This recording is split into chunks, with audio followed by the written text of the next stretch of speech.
Hi guys, Maikeru here. This is my Quest for Survival Hardcore Ironman series and we're on episode 18. In this episode I get my first God Wars dungeon drop, which is pretty awesome, and then loads of other all-round gains on our way to Prif. We're nearly at 2,000 total as well now, so the account is going very well. So let's get into this video. Starting off, we had a Spirit Terrorbird daily, so I extended it and went to the obelisk to go and complete it. Extended summoning dailies are always so useful, they give you so much experience. This one got me from level 52 to level 53, very close to level 54. It pretty much costs nothing because gold charms are so easy and so cheap. It also gave me one tortoise shell. I don't actually have any tortoise shells yet, so I guess that's something. After this, I went to Ports to go speak to Meg. Make sure you're doing your weekly Meg because she does give you some nice lamps. This week I managed to get a Herblore one, which is awesome for my Ironman because Herblore is so annoying to train. A huge Herblore lamp for free is always good if you ask me.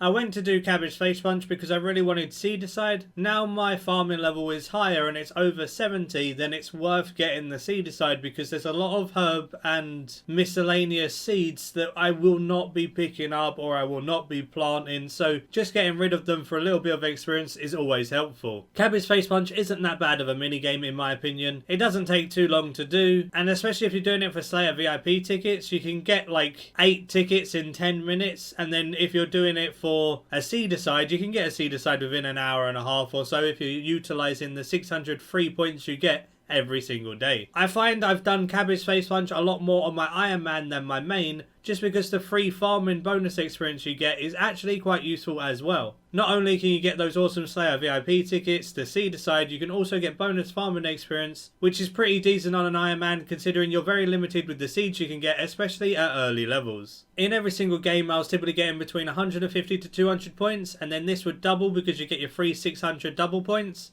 I did it for 2 days, got the 600 bonus points 2 days in a row, which gave me 2,400 points. It took me about an hour and a half to do this. I bought the Seedicide with these points, and then I bought a couple of extra Slayer VIP tickets and some bonus farming experience. Then it was just time to configure all of the different things on the Seedicide.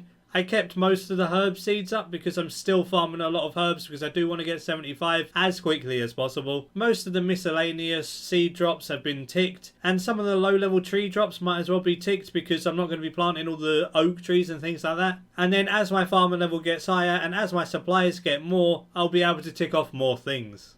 Doing my Nemi Forest every day has helped so much with the prayer gains. I've got so much less to train for Prif now, only 8 levels to go. That's a pretty bad clue. I guess there's a couple of alkaballs. The nature runes are always handy.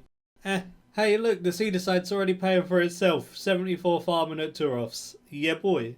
Because I've done an absolute ton of AFK and doing rune crafting in Runespan, I thought it's time to switch up the AFK skill and do some fishing.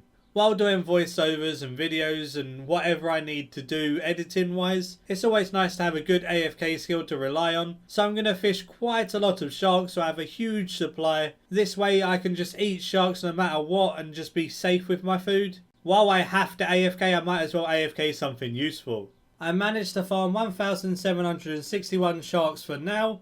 I'm going to do the other sharks once I have an aquarium in my house, just so I can get the prawn balls and the prawn perks and things like that, so I can kill 2 birds with 1 stone that way. I just wanted some starting sharks, so now it was time to cook them all. I didn't actually burn as many as I thought I would have with the cooking gauntlets. I was burning around 3 to 5 per inventory. Sometimes I'd get really lucky and only burn 1 or 2 though, so it's pretty damn good. This should be enough sharks to last me for a little while, and then I'll go back to AFK fishing when I'm doing more voiceovers and stuff and try and aim for at least like 6,000-7,000 sharks, and then that should last a long time when doing things like bossing and Slayer. I just got a champion scroll for Aberrant Spectres. I'm never gonna do it, but I've got one. 2nd champion scroll on my Ironman. Oh, I got a Jungle Strike Worms task. I'm gonna prefer that.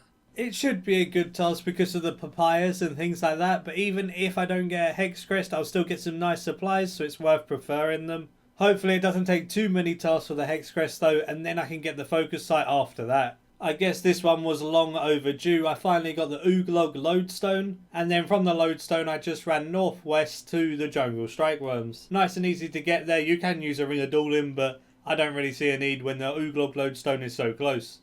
These jungle strike worms are really easy to kill with range. I'm using range because I need to get 75 for Prif anyway. And they give some really good supplies. They give papaya fruits, they give some bars and some ores. Definitely worth killing and nice resources alongside the chance at that Hex Crest. During this task I got to 71 range and I got to 74 Slayer. So both of those gains are pretty good. 4 levels away from the Prif requirement in range. I had the mountain camp clue where you have to laugh in Jockel's tent with blue dragonhide chaps equipped. This means that I had to go craft some blue dragonhide. Now that I've actually got the crafting level, I can actually do this clue scroll. So I killed a couple of the blue dragons and picked up the blue dragonhide and tanned it to blue dragon leather. I made some chaps and some van braces because both of those are required for clue scrolls. This then sets me up for pretty much every single hard clue possible now. I don't have to drop any hard clues except for sometimes some that make me go into the wilderness because I don't really want to go into level 40 wilderness on my hardcore Ironman. Okay, I got 93,000 but I've got a reroll. So it's my die. I've got this. I've got a magic combo so it's a fortunate component. Yeah, I'll take it. So now I've done a bit of Slayer and stuff, it was time to go AFK some more sharks, which means I had to build my aquarium and my prawn broker to then activate all my prawn perks and things like that. So then I could start gathering all those awesome prawn balls to open up for some nice stuff in the future. After I had the aquarium built and I AFK'd a lot of sharks, I ended up with 6,831 cooked and 681 burnt. Which means for every 10 that I cooked, I burnt 1. So that's perfectly fine. I don't mind burning 1 in 10. That seems completely fair at 84 cooking. In 10 levels at 94, I'll completely stop burning them. But until then, I'll take 1 in 10 burn chance. Feels good when you can do your Viswax for the day with just 1,000 of every elemental rune. This means it's only 17,000 for 1,000 elemental runes, so this cost me just over 50k, which is awesome. Then with the Viswax I got, I managed to extend a herb lore and a summoning daily that I have. I've had some good luck with the herb lore and summoning dailies recently. Doing the herb lore daily, I made the super defenses with the white berries I had in the bank, and this got me to 69 herb lore, so that's coming up nicely. And then with the summoning daily, I managed to get 55 summoning from 53. I really like doing the herb lore dailies because every time you trade them in, you get herbs back, which then allows you to just get even more experience. The summoning stuff isn't quite as good. So I went back to God Wars Dungeon 1 with 2 friends. We 3-manned it and it was quite enjoyable, to be honest. We had my friend tanking for the most part, but then I would tank here and there if he got low on supplies.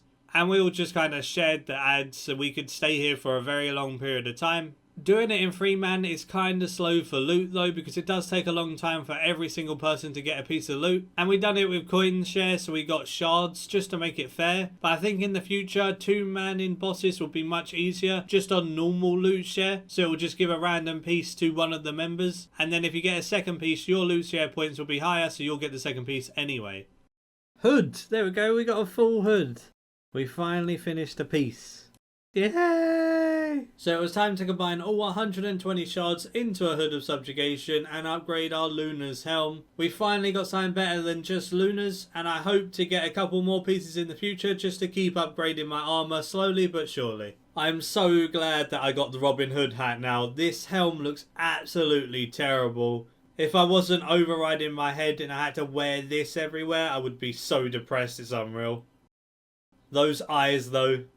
It was time to go get some summoning supplies and I had to get a whole bunch of different things. I had to go to this dude in Sears Village who sells you the fire making cape. He has a high stock of tinderboxes, thousands and thousands of them. So I thought I'd stock up on some tinderboxes for Pyre Lord familiars. So I just had to run back and forth from the bank to him to get loads and loads of tinderboxes. Pyre Lords are pretty good until you can do stranger plants, so that's what I'll be doing alongside the golds and the greens and things like that. When I get to my greens, I'm going to be doing bunyips. Bunyips require harpoons, which means I had to go to another shop in Catherby that sells 1,000 harpoons, running back and forth to the bank, to the shop, and get all of those 1,000 so I can make 1,000 bunyips as well. Stocking up on these supplies is always really fun. I noticed that the circus was in town and I thought I might as well pop in and do it. I managed to get 85 magic from this week's circus, which is pretty great. Make sure you do your circus every week for some nice free XP. Like I said in the previous episode, I wanted to do as a first resort quest. This will give me access to the infinite run pool, but also the shop that sells the raw bird meat for when I do my summoning training. This meant I needed to get all of the items that were required for the quest, which was a giant list. I had to hunt these Larupias. I haven't done this for literally like 7 years, since like 2010. I forgot just how brutal it kind of is. When you trap them, the spikes go right through them and it does look pretty harsh. But then again, it's a video game. Hunting is a big thing, so who cares? But it just felt kind of weird doing this because I even forgot these were in the game. I guess that's one of the things that Ironman accounts have fun with. Doing all of these things you wouldn't do on a main is actually somewhat enjoyable and nostalgic. But once I had all the items, the quest was nice and easy. After watching a cutscene that apparently was stuck in 2010 because the graphics haven't updated, the quest was complete. The quest gave me access to the shop and the pool, so I am very, very happy with that. So first things first, after completing the quest, I bought all of the bird meat I could. They sell boxes and 10 normal bird meat. If you open up all the boxes, you get 300 birds meat and you have 10 from the normal stock, so you can get 310 a day. Finally, last but definitely not least, I can now do the sandstone into crystal flasks. So another daily to add to my list will be mining myself some sandstone, and when I have Prif unlocked, I can mine crystal flex sandstone as well. Definitely a useful thing to do on an Ironman as early as possible, because stocking up on these sandstone for the future will be wise. And that's it for this episode. Do give it a like if you did enjoy. Subscribe if you're new for loads of RuneScape 3 related content like this and tons of guides. Discord link is in the description. Twitter is in the description. Feel free to click on either of those, and until next time, see ya.